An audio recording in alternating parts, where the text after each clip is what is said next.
Welcome to P Passionate W World, R Radio N Network, LLC, a multimedia company.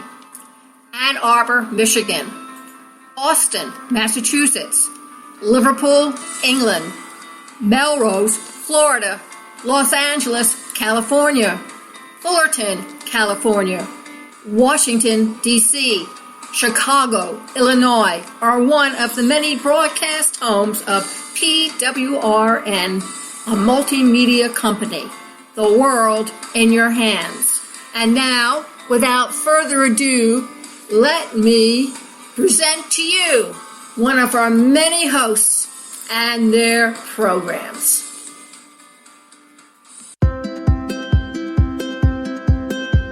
Welcome to the Energy Stoners Cafe. My name is Toni Quest, and I'm really happy that you're here. I like to interview the most interesting people I can find on the planet. So grab a cup of coffee, sit down, relax, and listen. You're going to find that these guests are so intriguing, you'll wonder why you didn't know about them before. Hello, everybody. Welcome back to the Energy Stoners Cafe. I'm really happy to be here, and I'm so happy that you're actually joining me once again. Tonight, I have a special guest. Her name is Jeska Clark. That's Jeska Clark. She is actually someone that's embarked on two different things we're going to talk about. First, I want to talk about this really extraordinary clothing line that she has, that I feel it's something that everybody will be interested in. And also we're going to talk about some other future aspirations she has, because she is an astronaut candidate, to actually do space travel. And we're going to talk about those two things. First, though, I'm going to introduce her. Her name is Jeska Clark. She's a lovely young woman. And thank you for being on the show, Jeska. Thank you so much, TQ. It's such an honor to be on this podcast, finally. Well, finally, it's an honor for me to interview you. And when I met you a number of years ago, you were just a child, really, literally, in terms of years, but you were very young. I think you were a tween at the time. I believe so. You could just see in Jeska that she was going places. It's not anything in particular that she said, but she just exuded this energy of success, aspiration, intelligence, creativity, and all those wonderful things. So, Jeska, thank you. You have a clothing line, and it's called No Porter Series? Yes, it's called No Porter Series. How did you come up with that name for your clothing? Tell us about the line. So it has a very unique story of how No Porter Series started. So I go on different expeditions around the world. So I've been through the Himalayas, I've been to the Alps, and a couple of the highest peaks in the United States, so the 14ers.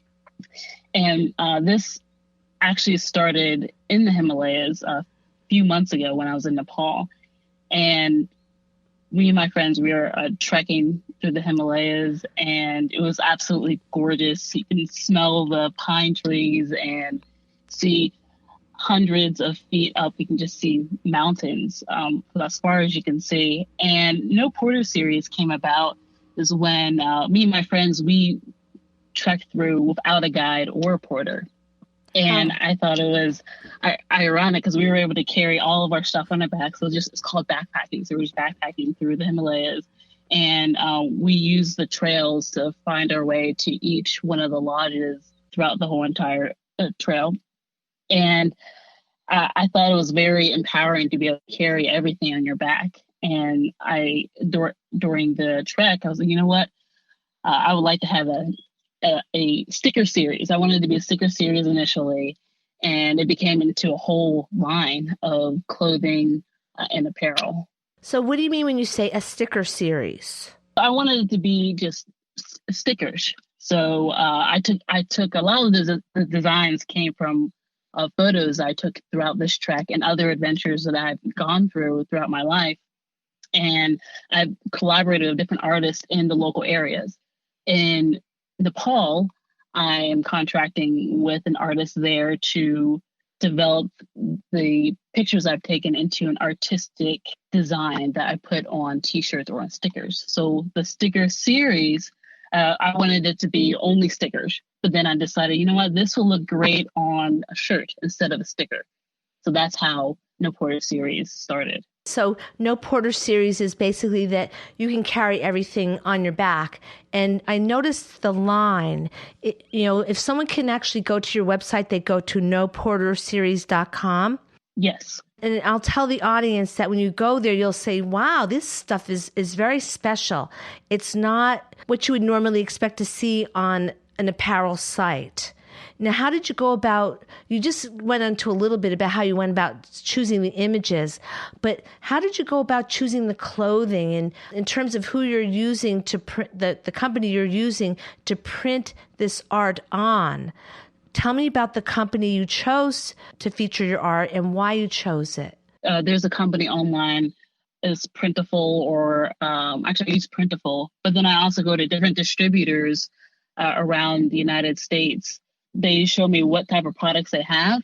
And I say, okay, I would like a t-shirt, but I want it to be an organic cotton t-shirt. And I show them the design and then they can print it on there. So every t-shirt is printed for the customer. So no one t-shirt looks exactly the same as the other. It might have the same design on it, but it might look a little bit more towards it would fit you. So it might wrap around a little bit differently. So it's very unique and it's catered to the customer. Okay, so it sounds like there's an organic component to the design of your pieces. Yes, exactly. And the great thing about No Porter series is that it's not just shopping for leggings, t-shirts. We also have bags as well, but it's also like purchasing with a purpose. So every purchase, it plants a tree in the world. A lot of the customer base with No Porter series are athletes, travelers, people who like to go outdoors and who are very adventurous. So usually if you're a traveler, you care about the environment or seeing wonderful sights and smells. So with a purchase of planting a tree, it helps deforestation and a better well-being for the planet and personal health. That's one of the things that we like to do. So if someone were to actually purchase something from the No Porter series, they can rest assured that their purchase is going to contribute to something good. Exactly. That's nice. And, it's really a great idea because a lot of times people that aren't necessarily shoppers, like people that shop or spendthrifts or whatever, when you know that what you're buying is going to something good, that can tip the scales as to whether you buy it or not. Now, do you also do other things with the No Porter series in terms of featuring artwork besides just apparel, or could someone just assume it will be for apparel? It's mostly apparel. So it's mostly t-shirts, leggings, and bags. I mean, we do have bags and then we have stickers as well. We have tumblers. It's a wide range of products. Anything that you would really need to go out and be adventurous or go out for your next workout, it's available at the No Porter series website. Going to the gym, there's leggings for women. Soon there's going to be shorts for men, t-shirts, water bottles, tumblers. It's available. So that's where the product end is. So as part of the criteria for items you feature, it sounds like you try to use natural fibers. And I imagine that you make things that have some durability or some resistance to the weather. Like, what about people that do hiking? You said you were in the Himalayas. It's cold up there. That I know, So how does your line stand up to, weather conditions? What would a person need to know? Well, we usually use cotton or organic fibers. Sometimes we use polyester. But to withstand cold, when you're in high elevation locations, it's about layering. So you can use one of the leggings as a base layer, one of the t-shirts as a base layer, and then you can have an insulated jacket or a soft shell, a hard shell over it. So it's used as a base, as a foundation, and that's also one of the principles of having that foundation of, going outside your comfort zone. You need to have a base to take that responsibility. No Porter series is like the starting point to your next adventure, to your next tour around the city. If that's something that you're into, it's that start. It's interesting, and I think it's very purposeful. I like that. And, I have to segue to the fact that you're actually an astronaut candidate, and I can't help thinking, well, okay, it's cold up on the moon, especially on the dark side. And so I'm wondering if part of the design that you do and part of the materials that you choose are really thinking a bit forward, years forward, and maybe the No Porter series could be like the apparel of choice for space exploration. Can you imagine? I can imagine it. You have your No Porter base, so when you go to the cold, dark side of the moon, and I hear it's really dark on the dark side and cold. It would be more as definitely a base layer, and then your flight suit and everything. It's more if you want to feel a little fashionable in your space suit. But so what you were mentioning about me being in the career astronaut is a competition. So what it is a career astronaut competition with a private organization called Advancing X. And what its purpose is to take an optimal team to go on a spaceflight mission in lower Earth orbit or beyond. So it's a competition, international. You need your scuba diver license, a scuba diving certification, and potentially your pilot's license. So I'm learning to be a pilot right now. Okay. And with this competition, you go through similar team-based activities with your chosen team. So a lot of the lava tunnels or underwater exercises, drone rescues, along the lines of that, to have that optimal team. And so when you're in an emergency situation or when you're going into space flight, you'll be in sync with everybody. Why scuba diving certification? Scuba certification is mostly for claustrophobia. So if you're wearing a regulator and goggles, that's similar to wearing a space helmet, because your face has to be enclosed in a small area. So it's for claustrophobia, and also walking in a microgravity environment.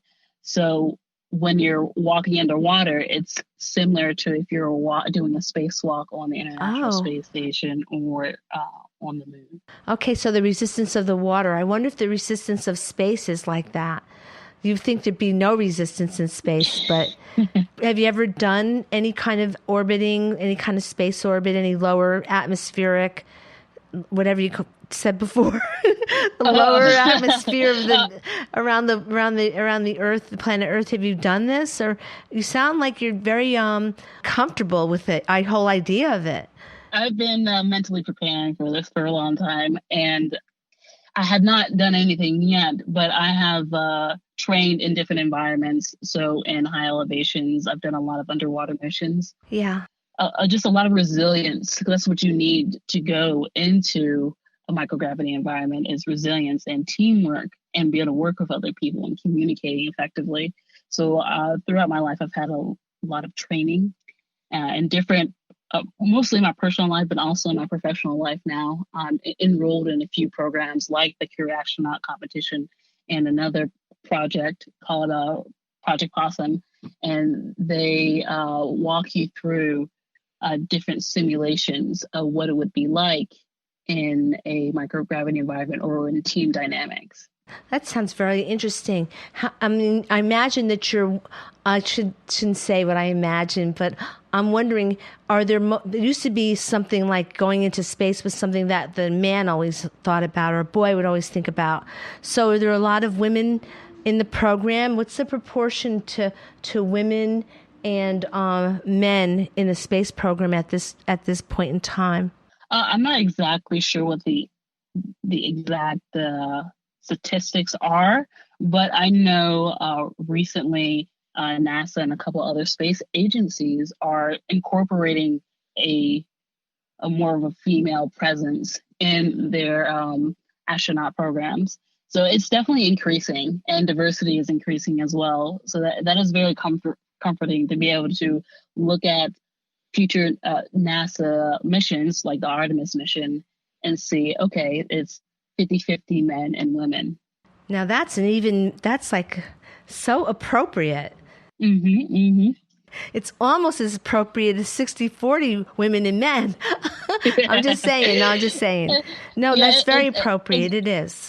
It is very appropriate, and it's a very exciting time for the space industry. Okay, so I'm really excited for you. So what's next? Do you have the clothing line? Do you, in your mind, or was it just in my mind that I saw a segue from your clothing line into the kind of apparel that people would wear for space exploration as well? Was this something that you had thought about? I have thought about that, actually. So for more in towards of the designing of different products. So have more, which is a more space related project. So it'll be like stars in the sky or planets. And that's what it will be more on prints. And it will definitely represent the future space exploration and everything. But it is mostly catered to athletic and outdoor gear. And if I do end up on the International Space Station, I definitely will be wearing No Porter Series gear. Got to put it on. That's right. Your stuff. That's very exciting, Jessica. So I think that it's wonderful. And I'm wondering how you manage to stay focused when you're sort of entrenched in two things. And both things seem to carry the same weight. Your apparel line, from what I'm hearing, carries the same kind of weight in terms of endeavor as your space exploration aspirations. Yeah, it does. It's actually, it takes a lot of concentration. You have to be organized when you're doing multiple things around the same time. And it's all about checklist. So one day I would write down everything I need to do for spaceflight, and one day I need to do everything for No Porter Series. And right now I'm pursuing a master's degree in human systems engineering. And my specialty is going to be in human performance. And with all that together, it's a lot of mental energy. It's a lot of mental energy. And it's about having a good team around you as well. So I have some great employees with No Porter Series. I have great teams with the Astronaut Competition and all over. So it's about having the checklist, great support system, and take one step at a time. One step at a time. Just like climbing a mountain. You can't just jump to the top. You have to one foot in front of the other. It's definitely a process. And it sounds like there's a tedium to it as well. Okay, yes. I would say so. It's about pushing forward, really.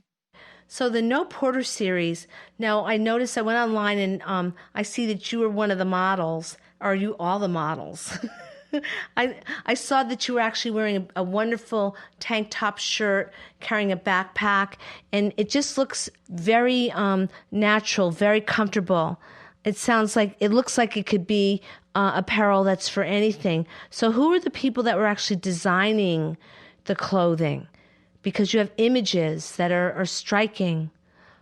So I am designing part of the program, part of the clothing. So some of the designs I design myself. So I have a little bit of a designing background, but I also the designs come from local artists from where I took the pictures. So from Nepal, I have a Nepali designer to design the products. But I also, for the clothing to assemble it, I have a company in New York City.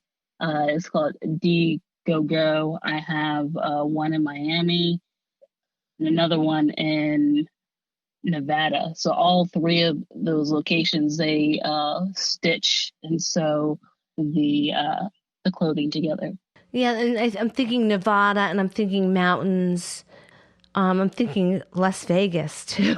I'm just saying that it sounds like you went to Nepal, and I understand that the climate there is hot, and then you climb these mountains in Nepal, from what I understand from someone I knew years ago, it can be pretty chilly. So the gear is very important. Is that why you decided to use a designer from there?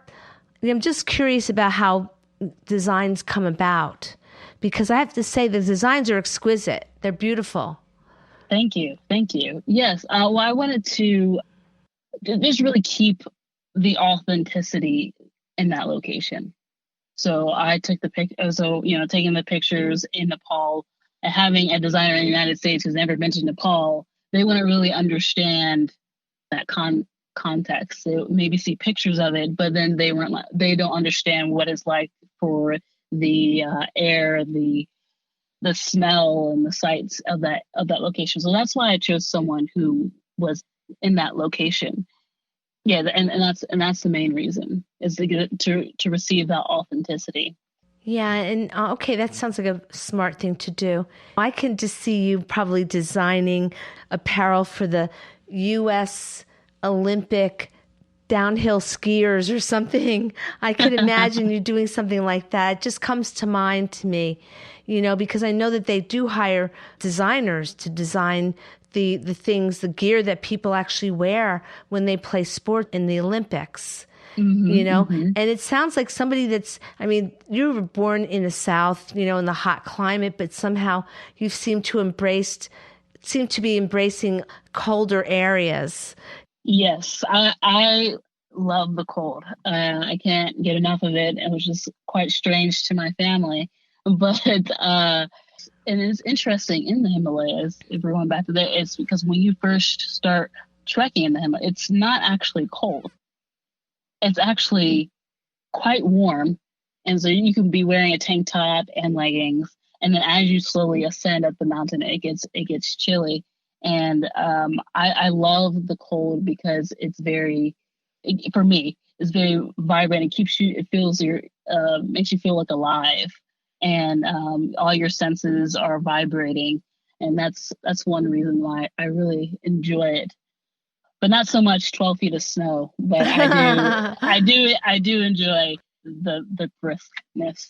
Yeah, there's something about it. And my theory is that I keep better in the cold. Like a nice piece of meat. You want to keep it refrigerated. It stays fresh. In the heat, forget about it. I feel like I rot in the heat, but that's me. But, not that it's always a terrible thing, but do you think you'll ever design things for warm weather? Because I know there are these vests that are like cooling vests, and you can also use them for warming. And I've often thought, wouldn't it be nice? And they don't have many great designs that I've seen for this. It'd be nice. I actually own two of them. I just feel like if they could just design them so it was like a nice piece of clothing that you could sport and wear, like the vests especially, which are really excellent when you put them in the refrigerator. I think when I was first in Georgia, in Augusta, it was so hot, and I had a cooling vest in a cooler, and then I put it on, and it's like everything just changed. All of a sudden I could tolerate that oppressive heat down there. It can be very, very hot down here in the South, but no Porter series will in the winter time and the fall have vests and jackets and more and thicker hoodies as well. So of course it's not just a summer brand or spring. It will progress through winter and fall as well. So it's a year-round brand. So look out for vests during September, because they're going to be coming. That's that's vest season. And I have to say, just so the audience knows, having looked at your line, and I know that there are other performance apparel lines out there. We all know who they are. The difference for yours, though, is that there's something about it that's there's something about your line that has this creative edge when you know that you are either an artist yourself, Jeska, and or you've consulted with real live artists to design this for you. It's not so hard, it's cut and dried, I'll say. There's something about it that speaks to the spirit in the design. Was that your intention, or was my interpretation right about that? Yeah, I mean, it's about the journey. It's about No Porter series, about expanding your comfort zone and taking responsibility for who you are as a person and for your environment.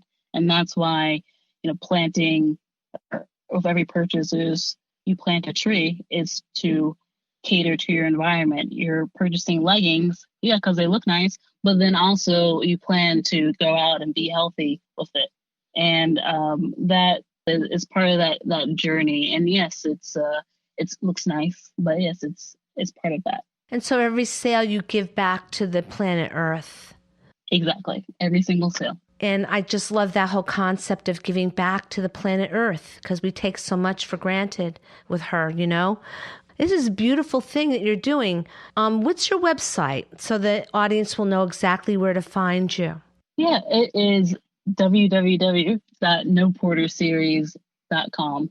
And you can also find us on Instagram, which is noporterseries.com, all one word, all lowercase.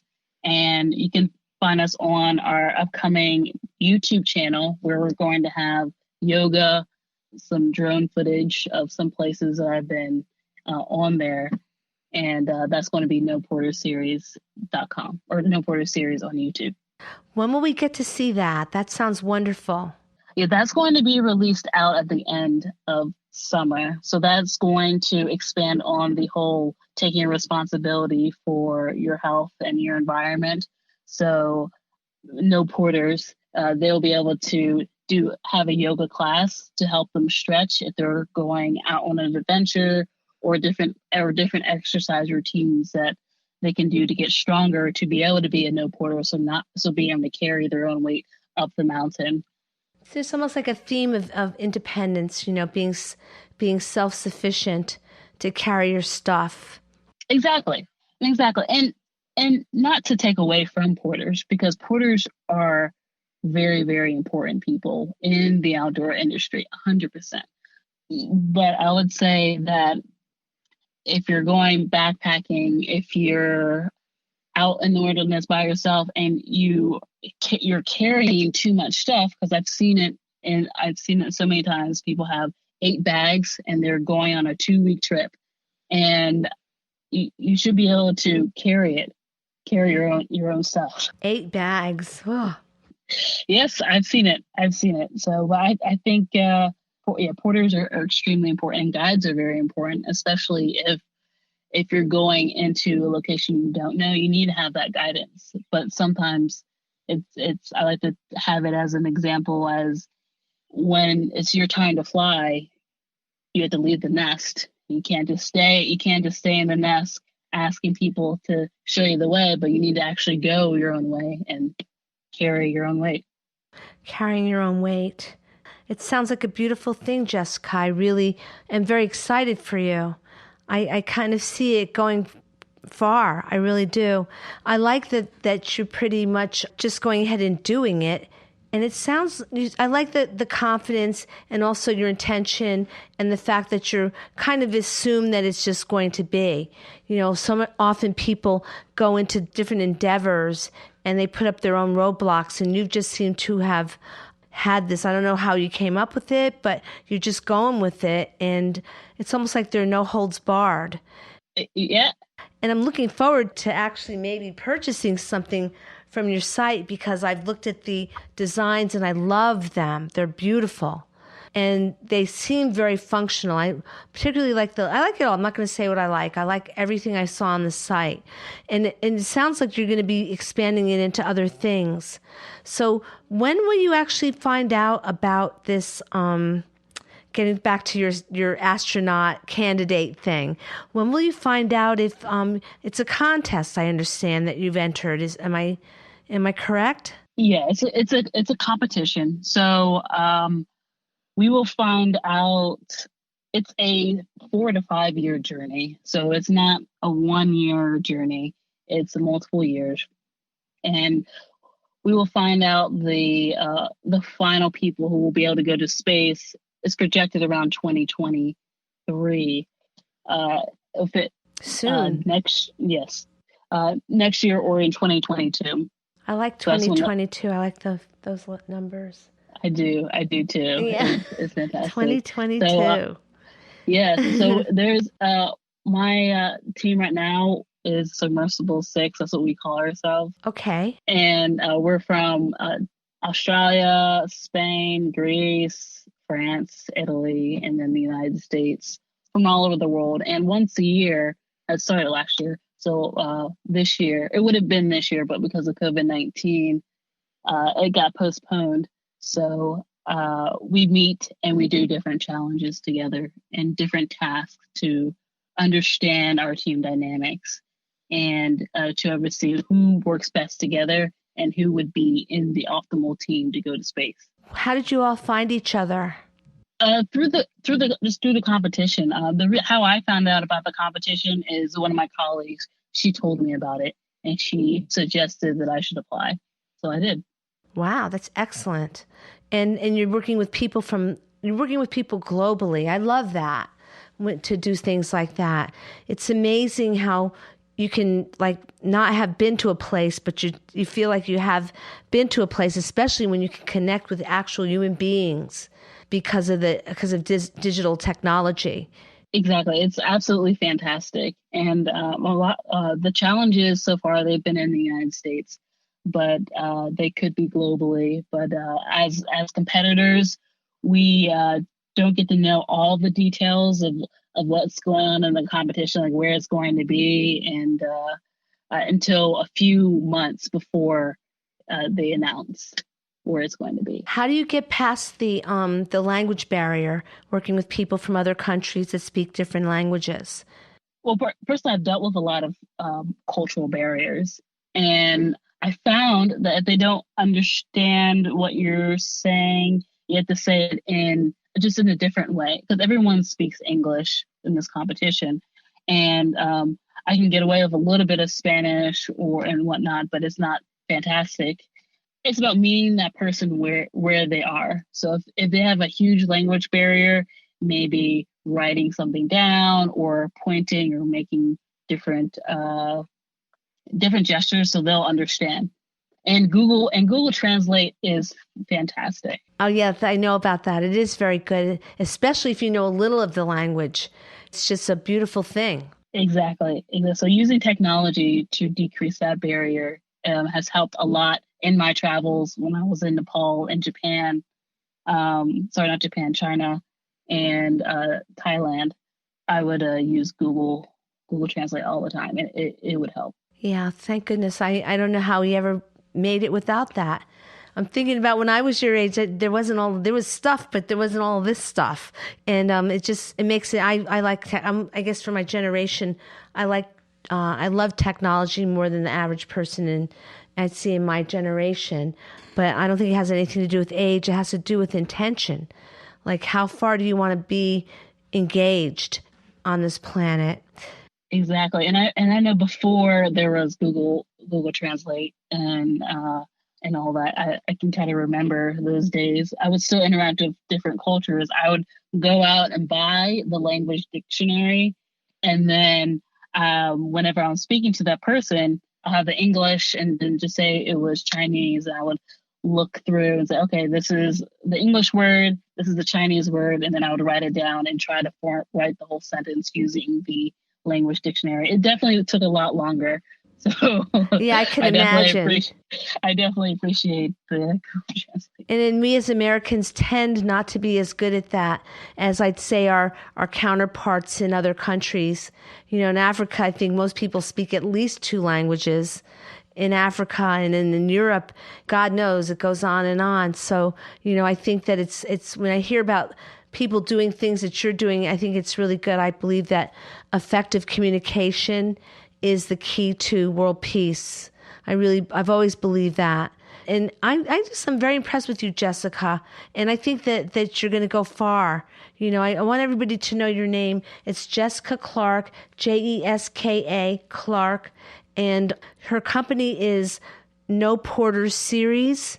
And she's also involved in, what's the name of the program you're in for space exploration again? It's the Advancing X's Career Astronaut Competition. Yeah, that's a mouthful. It Yes. is. See if you could shorten it for me, okay? Next time. And I am just so thrilled because I can say I knew you when I knew you when you were so young. And I was just impressed with you then, very much so. And you were always you were a very serious child. Because I think when I was that same age, I was more of like a giggly thing. You were very serious. And I can see what actually happens. I'm very fascinated by your tremendous growth, your independence, and your knowledge. You're a smart kid. That's what I'm going to say. And you were a smart kid back then. That's a cool stuff, cool beans. I appreciate that. We'll have to do a follow-up on this, definitely. Because I see this interview, I feel a part 2 coming on with this one. And thank you so much for taking the time, Jeska. Of course. Thank you. It was a pleasure being on the podcast. It's fantastic. It's my first podcast. It was great.